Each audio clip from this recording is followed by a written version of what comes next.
does it take for a family farm to transform itself into a major agribusiness with over 900 employees?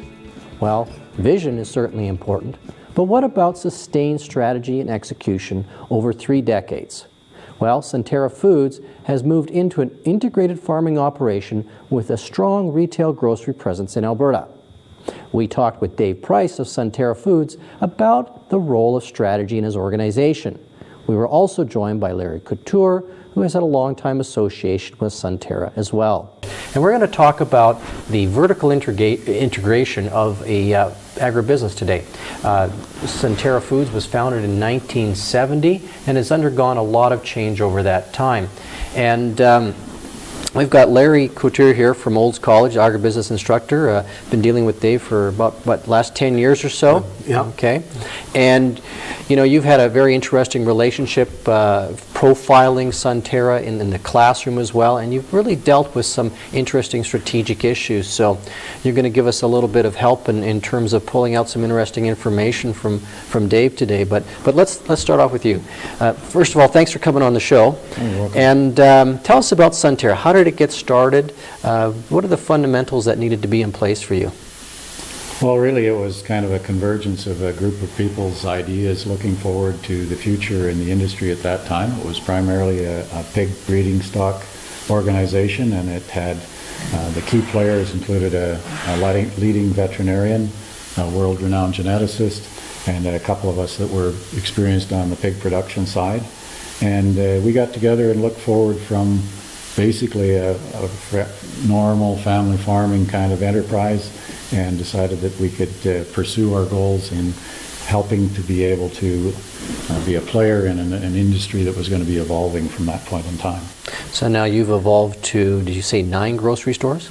Yes, we've got retail locations in Edmonton and Calgary, and of course the process includes the base production on the farms as well as packer processing in order to take the pork through to fresh chilled products that are exported as well as sold domestically, and then the retail locations that have worked for the last link in the chain.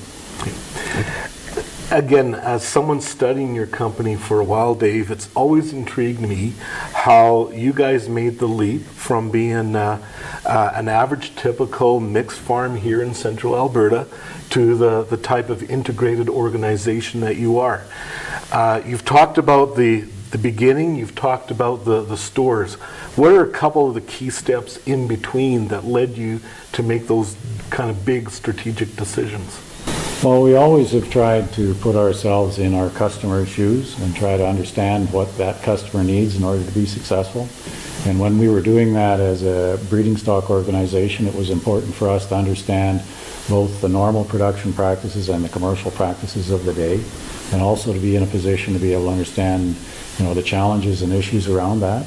And one of the things that we found would be a good next step was to be able to invest in the actual meat part of the business, and to be able to assess the quality of the animals carefully ourselves and not rely on the feedback that we were getting or not getting from the normal customer base at the packer processor level. And so we were able to dig in more deeply in terms of how the genetics actually were performing in putting product through, and then from there it was kind of a natural next step to the retail side, where we could again apply high standards of service and quality control at a time when the retail industry was moving towards what I would call big box, low service, high volume kind of character. And that was the other end of the spectrum from the kind of business that we were used to doing. And so we thought there would be a small segment of the retail trade that would be interested in still having that one-on-one kind of service, have a bit more knowledge around the product being able to be delivered to them. And from our farm forward kind of focus, there isn't any better test marketing or proof of value than someone that's actually willing to put the money on the table and buy your product or not. And so that helped drive the direction. So being very close to the consumer, and you still maintain that in your stores? We do. It's a kind of an interesting thing. That's another brother that is the president of all the retail side. And he spends quite a bit of time making sure that his staff are enthusiastic and want to give a high level of service and pay attention to what the consumers actually want and what they're telling him in terms of the trade. And so we have the unique ability then to be able to adjust some of the production that we put forward through on the meat side into the retail stores to respond to those kinds of demands. But at the same time, the general character of being able to have, quality, wholesome, reliable food delivered to them and available to them with advice if they wish it, is kind of unique, I think, or at least it was in its early days, and it still is a high priority for us to actually have people comfortable and confident about it. Very much on trend today with the grocery industry. Well, and there's two things you said that I am really picking up on. The first is at a time when agriculture was very production-oriented, you were very consumer and market-oriented. And secondly, I've heard the word quality in your answer about 2 or 3 times. Give me a sense of how important quality was in terms of you getting your product from your farm to the consumer. Well, we've always had a pretty long-range sensitivity. We know, as farmers do everywhere, that it's not what you do today, it's what happens years out that actually makes the difference. And a relationship business is one that we're pretty concerned about too. The kinds of customers that we deal with, we measure that relationship in decades, not in days or weeks or months. And so it's important then, if you have those goals in mind, to ensure that you have a quality of product that fits for the market and that your customer is able to profit by or benefit from the purchase and the utilization of that product and that relationship. And so right from the early days when we were marketing an animal that was significantly different than what the industry was used to seeing, there was a lot of service involved in ensuring that that customer could in fact be successful with it. And the same is true today. That philosophy still works with what Glenn and his team do in the marketing at the retail level and in what Ray does in the marketing of the pork products internationally and domestically, of course. It's important that it's a fit, and we will take extra steps to make sure that the customer gets what they want, or if it's not a fit, we both back away knowing that. We don't try and make something fit that won't. A little further on that, you mentioned marketing internationally. Again, that meant going into Japan. And in Japan, they measure their customer relationships in terms of decades too, do they not? Yes, you'll get different reactions from different people that have tried to do business in Japan. I think we found that they are a very stable, loyal consumer group, and the people that we deal with there in terms of the traders that we work with and the retail chains that we actually deal with at the end. If you go to Japan with the expectation that it's something that you can sell what you have and that they will respond to, that's a different kind of approach, and some other organizations have been more frustrated with that. But in our case, we kind of changed the rules a bit, and we said, what do you want? We will respond to that. And so Ray can still relate to stories in the early days when the buyer on the other side of the table was kind of shocked at that kind of approach, because until then it was, here's what we produce, what will you pay to buy for it? And in our case, we said, what do you want? And in fact, we do things like have Japanese butchers come to our facility to train our people here about what they want, and then we have our fellows go to Japan and spend time there to actually see what the product is doing in those markets. So you've got several decades of experience doing this and several decades of executing your strategy. So how has that changed over the years in terms of, strategy is good planning. Excellent always to plan and have a good idea what you're doing. But let's talk about the execution just for a quick moment here. How has that changed since 1970?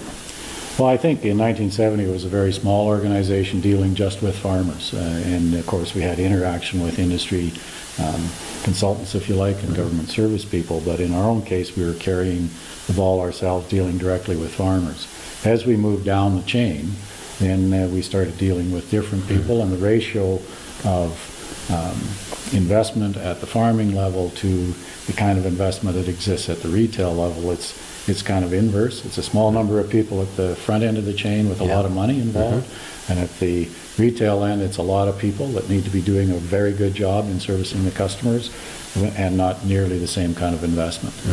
The actual activity from the time we started to now, I think the goals are the same. Our approach to the relationships is the same, but we've seen a difference in terms of how the regulatory side and some of the political side has evolved away from being more facilitators to being more active players in that now, and that's certainly complicated things for any business, I believe. What kind of changes have you seen among consumers here in North America? Because what you're offering them is different than what's offered in several of the other grocery retail outlets.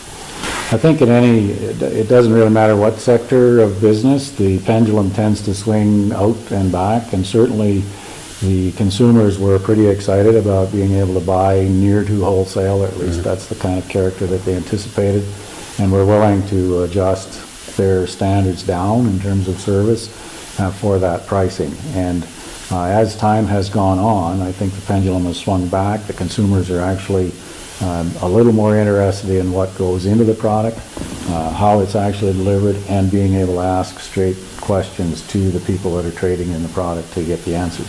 Certainly the grocery trading world has changed quite a bit in that interval in time too, because in the early 90s we were kind of going against the stream, and as time has gone on, there's still the big boxes, but they have deli counters in them, and they have some things that actually make it more consumer friendly, if you like, and more consumer focused than they were at that time. So it is one of those pendulum swings, I think, and it's kind of come back a little bit towards the middle. Okay. Good. So you've really changed a lot of things in the way you're probably marketing, and you've also mentioned information. The consumer wants a lot more information. How have you grappled with that over the years in terms of systems, or how's that evolved in your organization? Well, it's interesting. That was the strength of the organization at the outset, is that we were quite willing to provide any information and answer any questions that the consumers or our customers wanted to have at those points in time. We didn't just overload them with information, because it was those things that were important for them to be able to be successful. And the same is true today. That process still exists. It has evolved because technology has made it possible, but a consumer in Japan, for example, can tap on a video screen there and see the history of the product all the way back to our farms, which, I mean, 30 years ago that would not have been technically possible, but certainly is part of the culture today. One of the keys to Sunterra's success has been the farm forward philosophy. This concept is a consumer-focused strategy that gives Sunterra the ability to adjust production and meet customer preferences. Part of this involves a long-range focus and building value through strong customer relationships. Sunterra is clearly a forward